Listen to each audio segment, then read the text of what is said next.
cœur des eaux scintillantes qui berce Jeju se déploie une histoire qui remonte à des siècles.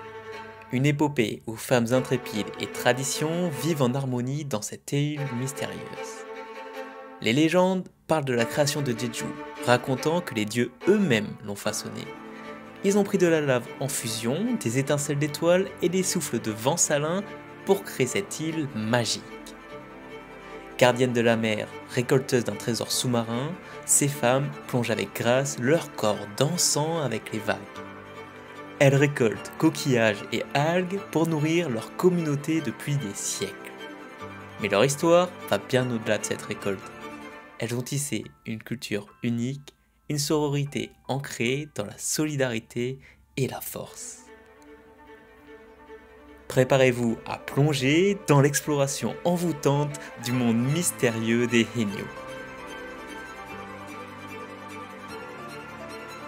C'est ici, au pied de Seongsang Ilchulbong, l'un des sites emblématiques de Jeju, que des Haenyeo ont établi leur communauté.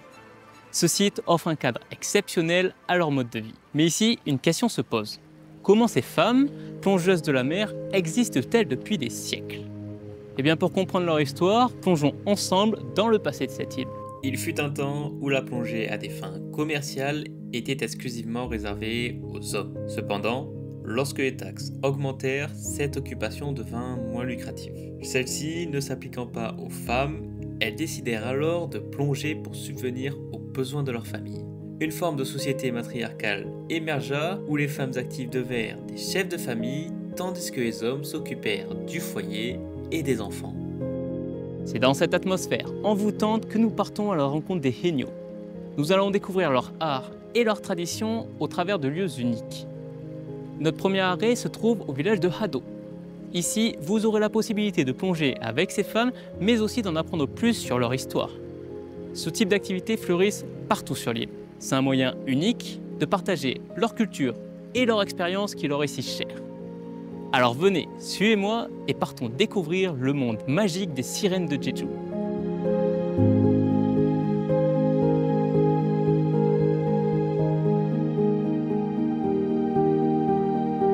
Donc là, on est arrivé au centre des Haenyeo et on se retrouve au tout début face à un bultok. Bultok, si je dis bien, en fait, c'est des pierres qui sont formées en sorte de spirale, donc je vais vous montrer un peu. Et ça servait aux Haenyeo pour, entre guillemets, se réfugier lorsqu'elles sortaient de l'eau ou avant d'aller dans l'eau. En fait, elles se réunissaient toutes ici et elles faisaient des chants pour se porter bonne chance et partageaient leurs expériences auprès du feu. Donc regardez, je vous montre ça. Vous voyez, là, il y avait un feu et après, il y a plein de, comment ça s'appelle, de sièges un peu partout. En fait, tout est fait en pierre. Et donc, on se réunissait, enfin, elles se réunissaient ici. Et comme je vous ai dit, elles partageaient leur expérience, elles parlaient avant de partir à la pêche et donc du coup d'affronter un peu les dangers de la mer.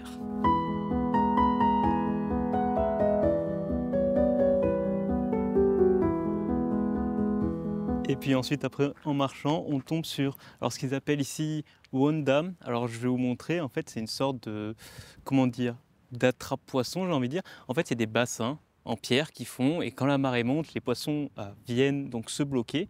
Et ensuite, après quand elle descend, en fait, c'est une pêche un peu gratuite, quoi. Ils peuvent directement récolter les poissons dans ces petits bassins. Et du coup, je ne sais pas si vous êtes au courant, mais en fait, Jeju, c'est une île volcanique. Et du coup, c'est pour ça que vous retrouvez que des pierres noires comme ça. Alors, je ne sais pas trop comment ça se forme, mais ce que je suppose, c'est que ce soit fait en fait avec la lave, soit que c'est des pierres qui, enfin, c'est de la lave plutôt qui a refroidi et qui du coup deviennent des pierres. Et comme je vous ai dit, ici, elle prie à chaque fois. Alors, il me semble que c'est une déesse, donc la divinité de la mer. Et vous pouvez du coup tomber face à cette statue juste avant d'embarquer dans l'océan. Alors, je vous montre ça. Hop. Et en vrai, elle est vraiment jolie, hein. Il y a des petits dauphins. Alors, je ne sais pas s'il y a des dauphins à Jeju. Ça, pour le coup, j'en sais rien. Et après, il y a une Haenyeo là qui plonge, entourée un peu avec la mer et tout. Franchement, c'est super beau.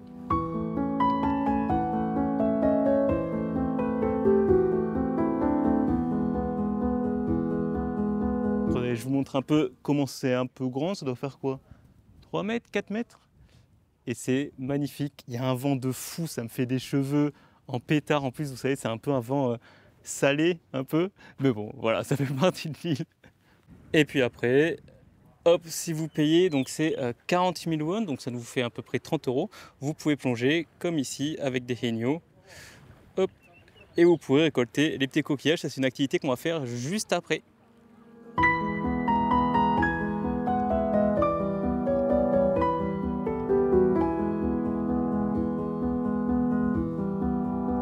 Ça, c'est un des lieux où vous pourrez plonger avec les haenyeo, mais c'est surtout un lieu qui vous permet d'en découvrir un peu plus. Il y a plein d'explications un peu historiques. Et puis, comme je vous ai dit, voilà, il y a un feu de camp, il y a les petites, comment on va appeler ça, les petites piscines à poissons, un peu, les petits pièges à poissons.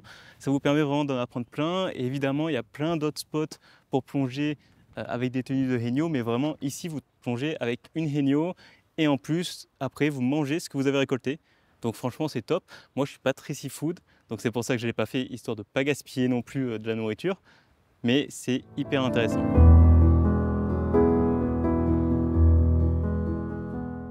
Chaque plongée commence par une préparation méticuleuse, un rituel qui se perfectionne de génération en génération. Ces femmes s'apprêtent à affronter les dangers de la mer avec grâce et détermination. Aujourd'hui, nous allons essayer de s'immiscer dans leur quotidien en suivant une jeune haenyeo fraîchement diplômée qui va nous apprendre à nager comme elle.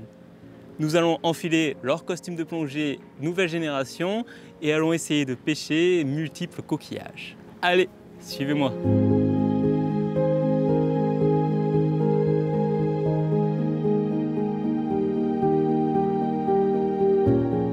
Donc là, on se trouve en fait à l'école nationale des haenyeo. En fait, c'est une école, comme son nom l'indique, qui forme des haenyeo. Donc encore maintenant, on peut avoir des diplômes, on peut avoir tout ce qu'une école nous offre, quoi, et pour après derrière avoir ce métier qui est un vrai métier, qui est haenyeo, qu'on peut un peu apparenter, un peu à pêcheur. Je pense qu'il y a des écoles de pêcheurs un peu, ça doit être pareil. Et elle existe depuis 2007. Donc là, on a tout leur historique, par exemple. Bon, c'est en coréen, je ne vais pas pouvoir vous le dire.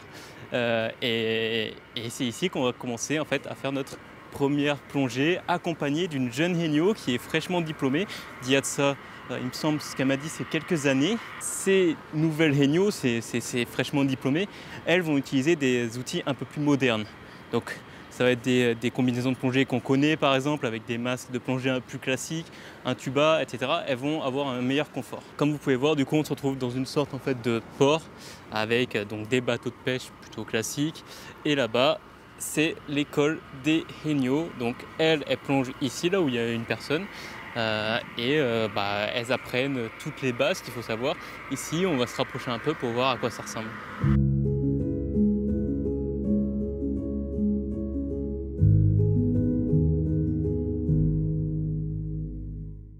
Du coup, on se retrouve dans l'eau avec le terroir. Hop, je vais avoir une tête catastrophique. L'eau, elle est super froide. Et on va aller vers un petit récif en fait. Et on va essayer de choper des comoques, des poissons, etc. J'ai une combi de plongée, des petites gants que les haenyeo utilisent, le petit flotteur. Et c'est parti.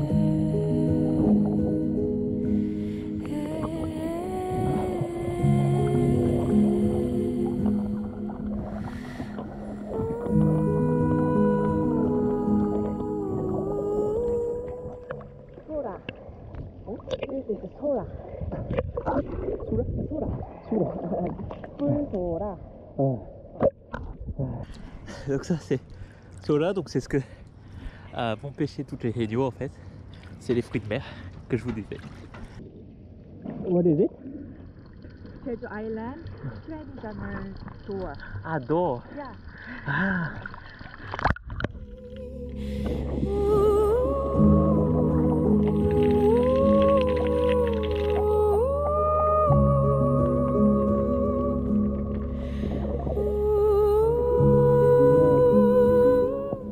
Donc en fait, profond, il y a une porte traditionnelle en fait, de l'île de Jeju.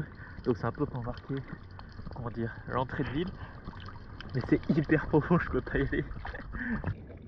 Alors là, je sais pas si vous verrez, il y a une statue de haenyeo tout au fond de l'océan, c'est genre 10 mètres quoi.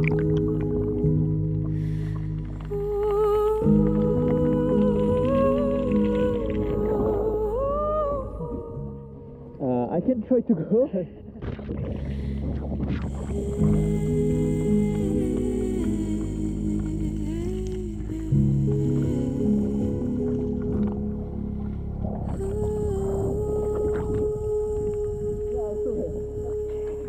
Donc le ça vous l'avez vu.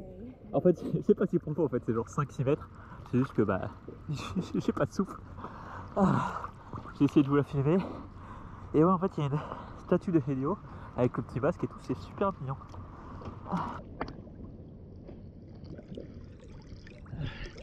Ah mais j'y vois, j'ai enlevé toute la buée. J'avais trop de buée sur le casque.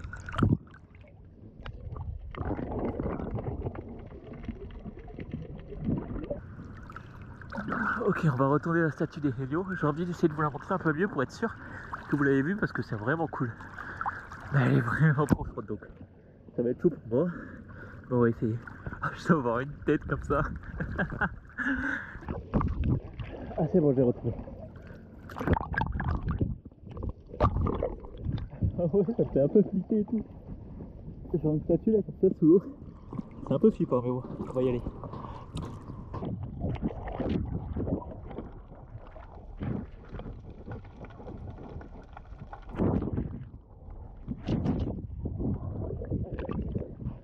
Je pense que je voulais encore moins bien montrer.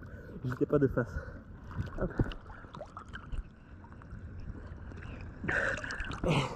5-6 mètres, mais c'est profond. Faut savoir que les Helio elles plongent jusqu'à 10 mètres.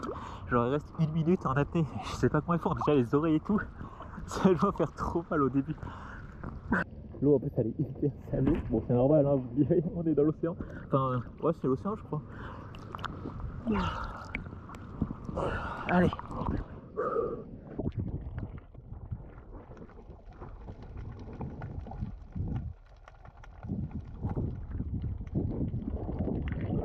Bon, j'ai essayé au mieux. J'espère que vous allez la voir. Ah sinon on est ici.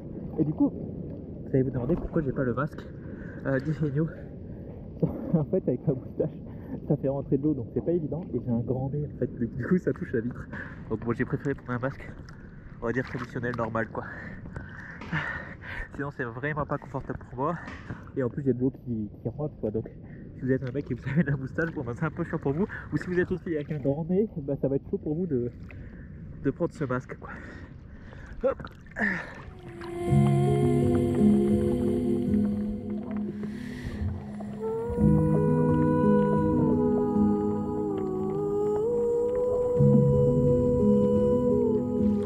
Et regardez, je sais pas si vous voulez me montrer, en fait là vous avez un trou, et quand vous plongez, vous mettez à l'intérieur. J'espère qu'on entend bien aussi avec l'eau et tout. C'est la première fois que j'utilise une GoPro que j'ai pas un son, enfin c'est un micro, un micro cravate ou quoi. J'espère qu'on va bien m'entendre, sinon je vais mettre des sous-titres évidemment. Et voilà, donc en fait vous le prenez, hop, vous le mettez à l'intérieur, tac, tac, tac. Et du coup ce genre d'activité c'est 40 000, donc il y en a un peu partout. Là je suis allé directement en fait à l'école des Helio, donc ici c'est un lieu pour apprendre en fait à devenir une Helio, donc il n'y a pas beaucoup d'élèves mais chaque année vous êtes diplômé en fait du diplôme comme un vrai métier en fait, c'est un vrai métier. Et donc il y a une récompense, enfin il y a une récompense, une remise de diplôme etc. Et du coup voilà, je voulais vous montrer ce lieu là qui est vraiment cool, mais il y en a vraiment partout, hein, tout autour de l'île en fait. Comme je vous ai dit, ces activités ça fleurisse partout quoi. Et c'est souvent à peu près le même prix, hein. C'est 40 000 à chaque fois, ça vous fait 30 €. Et c'est vraiment une activité cool à faire, surtout si vous venez qu'il fait chaud. Au moment où vous faites une baignade, et ça vous fait un peu de plongée un peu. Bon là vous m'excuserez, il n'y aura pas de plan cinématique ou quoi, hein. C'est vraiment freestyle. J'essaie de vous filmer les poissons comme je peux, mais c'est compliqué.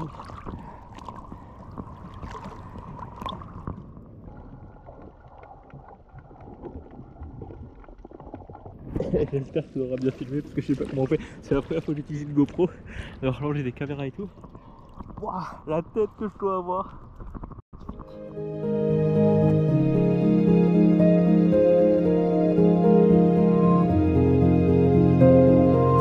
Et du coup, on arrive devant le musée des Helio que je vous parlais. Ça a l'air d'être super cool. Normalement, il y a plein d'informations sur tout leur mode de vie, leur quotidien, leur culture traditionnelle, leur cuisine, enfin toutes ces choses-là, quoi, les divinités qu'elles prient pour leur protection, etc. Et en vrai, le parc est plutôt grand, assez calme. Il y a quelques statues de Helio. Je vais essayer de vous montrer ça. Ouais, ça. Ici. Et puis là, derrière, on a tout le musée. Allez, je vous montre ça.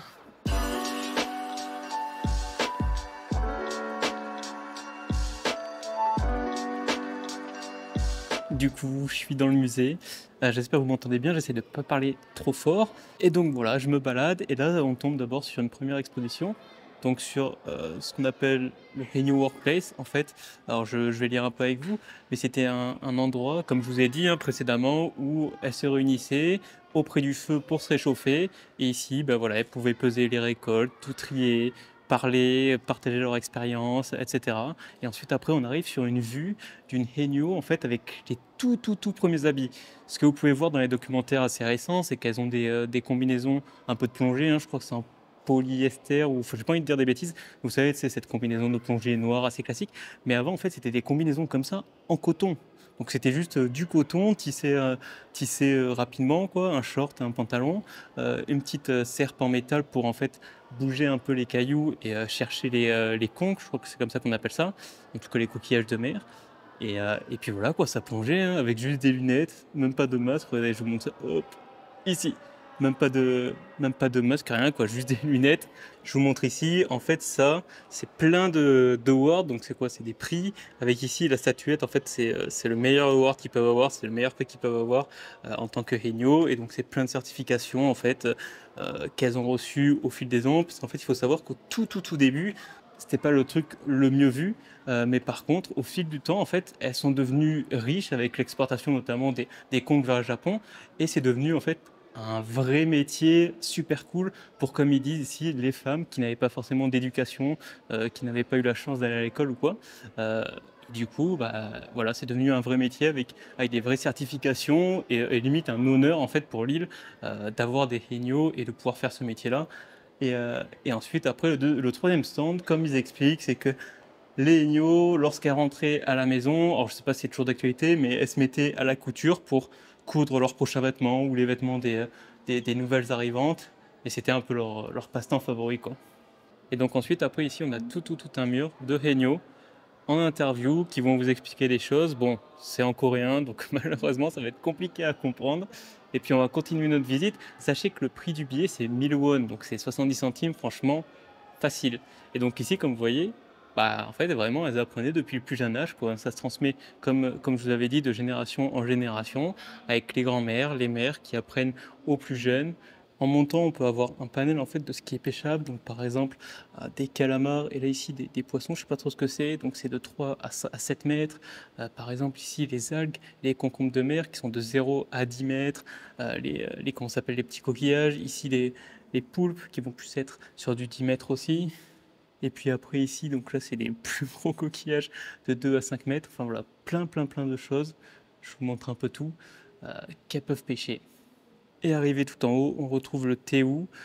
En fait, c'est un, bon, on peut appeler ça nous un radeau, mais ils appelaient ça un bateau. Donc, c'était un des premiers bateaux de bois qui était utilisé pour pouvoir transporter en fait les marchandises, quoi, tout simplement. D'ailleurs, ça me fait vachement penser aux bateaux qu'on peut retrouver sur le Nil. Je sais pas si vous vous rappelez, mais je sais pas. Voilà, ça me fait un peu penser à ça, avec un petit gouvernail ici. Là, je sais pas s'il y avait, peut-être il y avait sûrement une voile pour avancer plus vite. Ouais, ça paraît logique.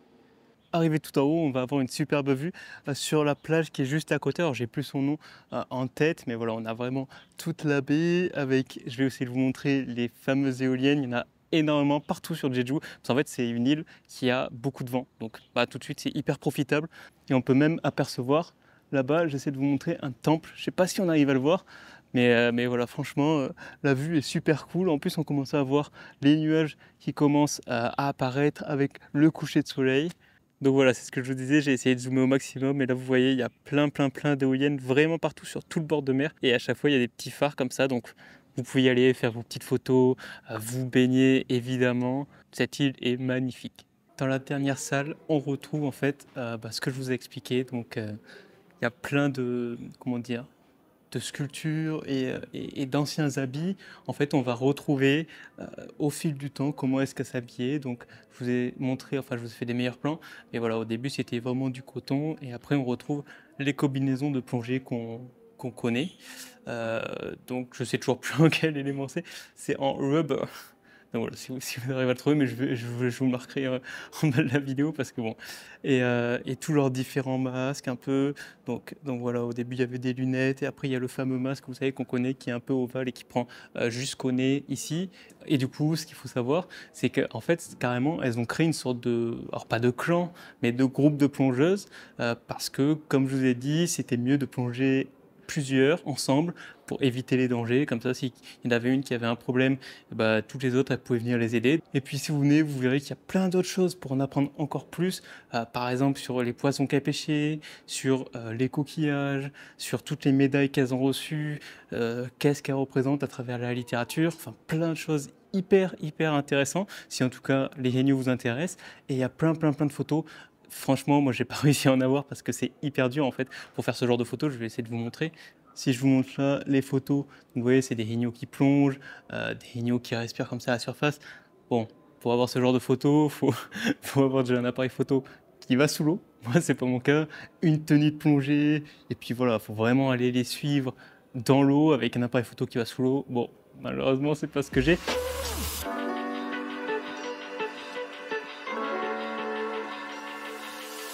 C'est dans ce parc que notre vidéo se termine. J'espère que ça vous aura donné envie, en tout cas, de venir ici pour en apprendre plus sur les héniaux et aussi partager toute leur expérience qu'elles ont à vous offrir.